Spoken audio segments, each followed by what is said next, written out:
Hello everyone, welcome to G centric. तो दोस्तों, आज हम लोग बात करने वाले हैं गेट 2018 के इलेक्ट्रिकल इंजीनियरिंग के क्वेश्चन के बारे में। दोस्तों, चलिए मैं आपको मिलवाता हूं क्वेश्चन से। ये है सवाल जो कि पूछा गया था गेट 2018 इलेक्ट्रिकल इंजीनियरिंग में। The signal energy of the continuous time signal xt is, एक सिग्नल यहाँ पर दिया गया है, शिफ्टेड स्टेप दिख रहा है और साथ में टीवी कुछ संग में जोड़े हुए हैं। ओके, और पूछा गया है कि ये जो सिग्नल है इसकी एनर्जी कितनी है। द सिग्नल एनर्जी आपको यहाँ पर कैलकुलेट करनी है। तो अगेन सिंपल क्वेश्चन है।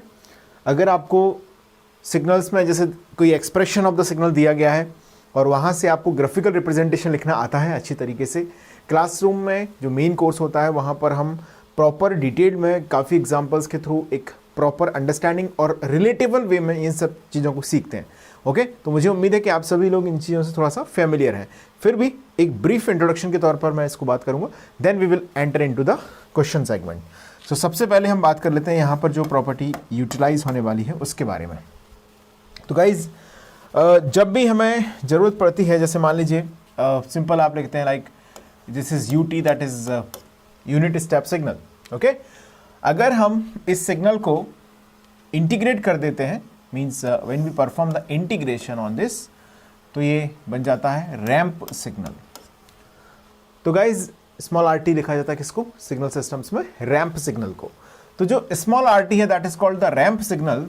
जरूरत पड़ने पर हम RT को, बिकॉज ये इसके इंटीग्रेशन से ऑब्टेन हुआ है, तो TUT भी लिखते हैं। तो ये आपको याद होना चाहिए एक्चुअली। ओके, अगर RT आपको ये रिलेशन पता है, RT और TUT, इस तरीके से इनको लिखा जा सकता है। यानी कि रैंप सिग्नल को हम क्या लिख सकते हैं? TUT लिख सकते हैं। अब सिंपली जैसे आपका मन करे उस तरीके से आप इसमें प्रॉपर्टीज़ लगाते हैं। जैसे आपने बोला कि भाई ऐसा करते हैं, इसको शिफ्ट कर देते हैं 1 से, यानी कि डिले कर देते हैं 1 से, तो कितना बनेगा? RT-1। तो गाइज RT-1 को हम लिख सकते हैं। आप देखो यहाँ पर T को हमने क्या बनाया है लेफ्ट साइड में? T-1। जहाँ जहाँ T दिख रहा है वहाँ पर हमने क्या कर दिया? T-1। तो यहाँ पर T दिख रहा है तो क्या करोगे आप? बोलो, T-1 कर दोगे। बिल्कुल। यहाँ पर U के साथ कौन दिख रहा है? तो T कर देंगे T-1। क्या बात थोड़ी समझ में आई? बिल्कुल। देखिए, अब इसी तरीके से यहाँ पर जितने अमाउंट से मुझे यहाँ पर शिफ्ट करना हो इसको, तो मैं इसको इस तरीके से लिख के भी रिप्रेजेंट कर सकता हूँ। इन शॉर्ट मैं आपसे बोलूँ तो अगर मान लीजिए हम इसे किसी T0 अमाउंट से डिले कर दें, तो हम इस सिग्नल को जाने की इस तरीके से भी मैं लिख सकता हूं, इस तरीके से। अच्छा, इसमें प्लस कर दें तो क्या हो जाएगा? कोई इसको एलर्जी नहीं होने वाली। कैसे लिख सकते हैं? T+T0 into U T+T0। यहाँ तक की कहानी में कोई भी कंफ्यूजन, संशय किसी को नहीं होना चाहिए। स्क्रीन को पॉज कर दें, इसको नोट कर लें। लिख लिया है? चलिए अब आ जाते हैं सवाल पर। अब थोड़ा थोड़ा आइडिया लग गया होगा मैं क्यों ये बता रहा था। अब सवाल में अगर आप ध्यान से देखें तो T-1 UT-1, क्या याद आया? बिल्कुल सही याद आया। अगर आया तो, नहीं आया तो जाने दीजिए, मैं याद दिलाता हूँ। देखिए, T-1 UT-1, यानी कि इसे हम लिख सकते हैं दिस इज RT-1।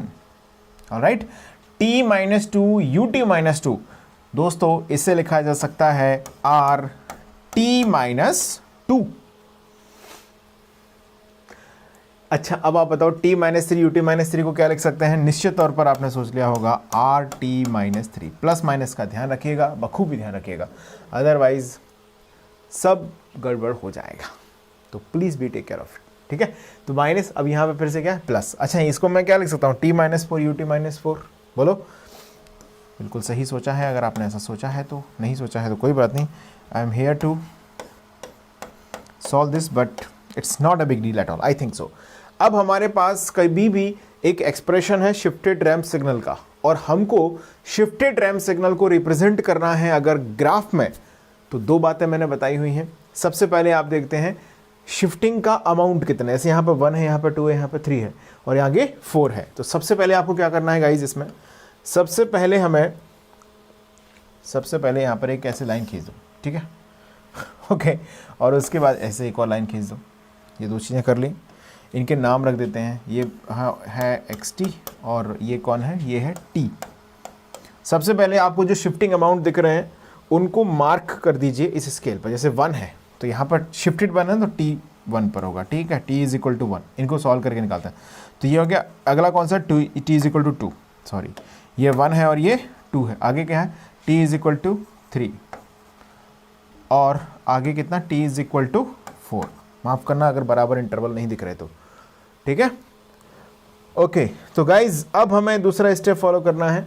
सबसे पहले हमें देखना है कहाँ पर कितना कोफिशिएंट है। जैसे यहाँ पे जितना कोफिशिएंट होता है उतना ही स्लोप चेंज होता है। जैसे यहाँ पर पहला कोफिशिएंट कितना है, 1, तो स्लोप हम हमेशा -इन्फिनिटी से लिखते हैं। अब इसका डिटेल फॉर्म नहीं बताऊंगा मैं आपको गाइस, तो प्लीज़ बी कॉन्शियस कि आप ये जानते हैं, ठीक है।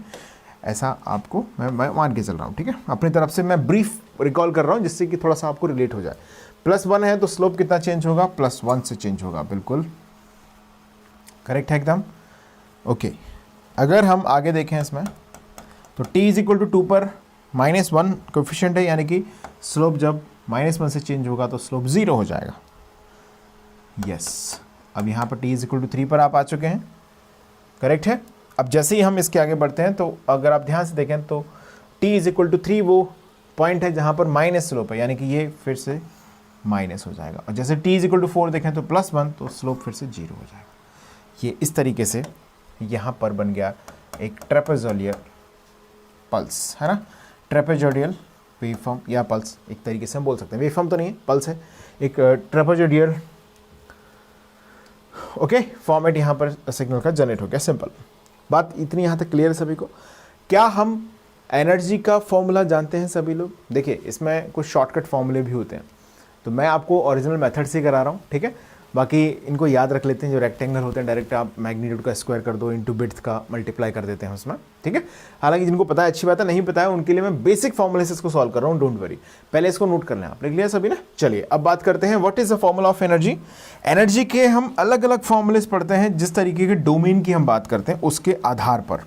जैसे टाइम डोमेन में जो फॉर्मूला है एनर्जी का, कोई भी सिग्नल xt है उसकी एनर्जी हम ऐसे लिखते हैं, E is equal to -infinity to +infinity x² t dt, correct.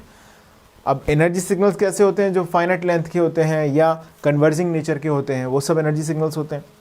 Finite length, finite magnitude या फिर converging in magnitude, infinite in length, ऐसे सिग्नल्स क्या होते हैं, एनर्जी सिग्नल्स होते हैं। तो ये सिग्नल एनर्जी सिग्नल है ऑफ कोर्स।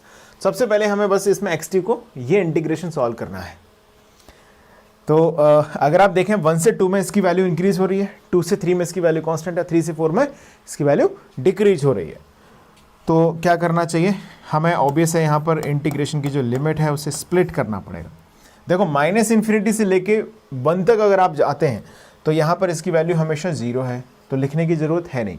हम 1 से 2 लिखेंगे पहली लिमिट, बिल्कुल 1 से 2। अच्छा इस दौरान क्या आप बता सकते हैं इसकी वैल्यू क्या है, y equal to mx plus C, straight line की इक्वेशन सभी को लिखनी आती है।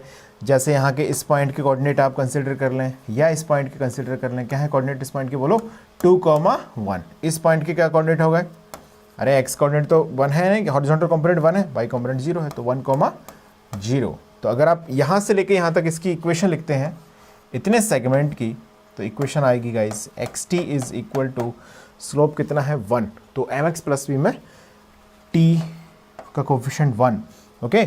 और अगर हम लिखें प्लस कांस्टेंट तो यहाँ पर इसकी वैल्यू कितनी है 0, ओके। तो t 1 है तो यहाँ पाएगा -1 कांस्टेंट। अब ये मैं नहीं सिखाऊंगा ये कैसे लिखा है, ठीक है, इतना आपको आना चाहिए mathematics. t -1 whole square dt plus, आगे सॉल्व करेंगे कहाँ से कहाँ तक, बोलो 2 से लेके 3 तक। अब ये इंटीग्रेशन भी मैं नहीं करने वाला, ध्यान रखना। तो t-1 हमने होल स्क्वायर क्यों किया, दिस इज xt वैल्यू, यहाँ से लेके यहाँ तक t-1 होल स्क्वायर। हालांकि इसका शॉर्टकट फॉर्मूला भी होता है बट इट्स ओके। किसका शॉर्टकट, मतलब ट्रेपेजोइडल का आंसर निकालने का, वो ज़रूरत खास है नहीं अपने को। देखिए 1² dt प्लस कहाँ से कहाँ तक की लिमिट बोलिए, 3 से लेके 4 की ये लिमिट, 3 से लेके 4 तक की लिमिट। ओहो ओहो, क्या किया जाए, देखिए इसको दोबारा से कैप्चर कर लेते हैं। 3 से लेके 4 की लिमिट में कौन आएगा, कहाँ तक आएगा वैल्यू देख लेते हैं एक बार। सी हाँ जी, 3 से लेके 4 के बीच में ये वाला सेगमेंट आ गया। यहाँ पे तो फिर से वैल्यू स्लोप चेंज हो रहा है, यानी कि हमें यहाँ पे लिखना पड़ेगा X T is equal to slope कितना आएगा, देखो यहाँ से 4,0 कोऑर्डिनेट है, इस पॉइंट का कोऑर्डिनेट कितना है 3,1। स्लोप अगर देखें तो आएगा -1, तो माइनस टी प्लस, अगर आप फंक्शन की वैल्यू रखें तो यहाँ पे 0 रख दी, टी इज इक्वल टू 4 रख दिया, तो कांस्टेंट की वैल्यू हो गई +4। तो ये आ गया -t plus 4 whole square dt। अब मित्रों आपको इस इंटीग्रेशन को सॉल्व करना है। ओके, तो ये सॉल्व करने की जिम्मेदारी मैं आपके मजबूत कंधों पर सौंपता हूँ। तो आप इसको जब सॉल्व करते हैं, बहुत मेहनत करते हैं, देखिए मैं लिख देता हूँ, चलो एक बारी को, कहीं किसी को कुछ ऐसा ना लगे। ये तो हो ही जाएगा ना भाई, 3 - 2 यानी कि 1 ही बचेगा इसमें, तो प्लस 4 - t q/3 और साथ में माइनस का यहाँ पे मल्टीप्लाई -1 का, ये -t है ना, ठीक है। इसकी अपर लिमिट लोअर लिमिट वगैरह आप लोग लगा लीजिएगा, 1 से लेके 2, और इसकी लिमिट कहाँ से कहाँ तक 3 से लेके 4, और ये लिमिट मैंने ऑलरेडी लगा दी है 3 - 2। तो गाइज जब आप इसको सॉल्व करते हैं, बहुत सदियाँ नहीं लगने वाली हैं, आप विद इन सेकेंड्स आप सॉल्व कर लीजिएगा। 5/3 जूल में अपने मन से लिख रहा हूँ क्योंकि कुछ मेंशन तो है नहीं, 5/3 लिख लेते हैं, ठीक है, ठीक है।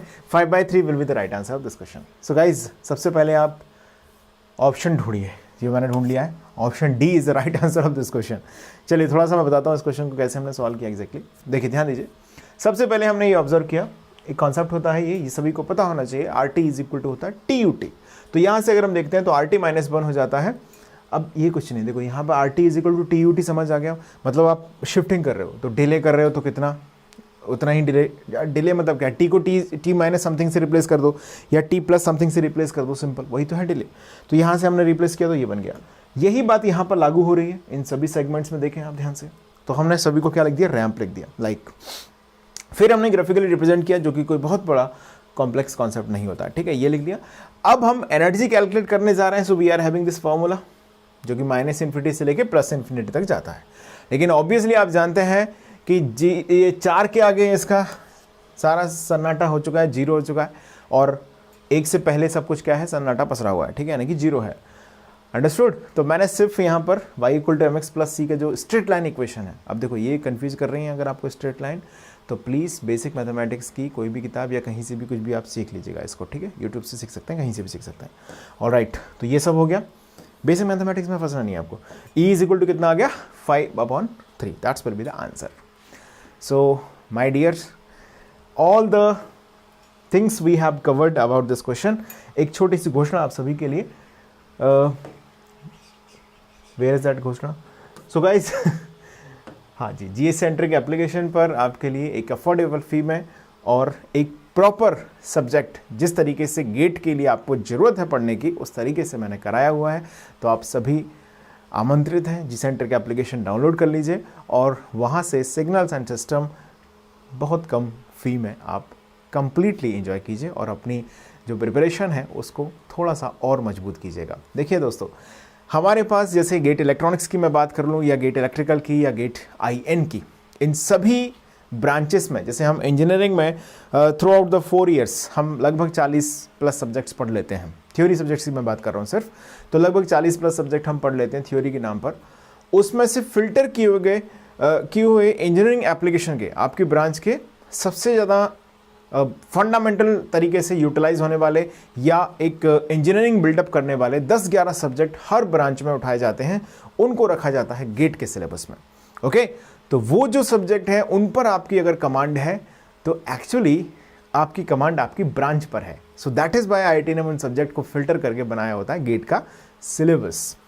तो अगर आप नॉट ओनली गेट एग्जामिनेशन, अगर आप कोई भी इंजीनियरिंग से रिलेटेड एंट्रेंस एग्जाम देखें तो यू विल फील दैट कि 70-80% जो सिलेबस है या 70-80% जो सब्जेक्ट्स हैं ऑलमोस्ट एवरी टाइम वो यही होते हैं, क्योंकि these subjects are the crux of the entire engineering. Okay, so आप एक एक सब्जेक्ट करके अपने आप को मोटिवेट कीजिए और एक एक सब्जेक्ट करके तैयारी को आप करना शुरू कर दीजिए, अगर आपने अभी तक तैयारी शुरू नहीं की है तो। अगर आप शुरू कर चुके हैं then it's well and good, आप कंटिन्यू कीजिए। 10-11 सब्जेक्ट होते हैं, कोई बहुत ज़्यादा सब्जेक्ट नहीं होते, बट आपको क्वालिटी के साथ सब्जेक्ट को प्रिपेयर करना है। It's a graduate aptitude test in engineering. Okay, so aptitude भी आपका चेक होता है। इंजीनियरिंग का एप्टीट्यूड मीन्स आपने जो सीखा उसको कैसे आप अप्लाई कर पाते हैं। सो दोस्तों मिलते हैं नए सेशन में, जहाँ पर बात करेंगे हम किसी दूसरे सवाल की जो पूछा गया होगा गेट एग्जाम में। So thank you so much for watching this entire session.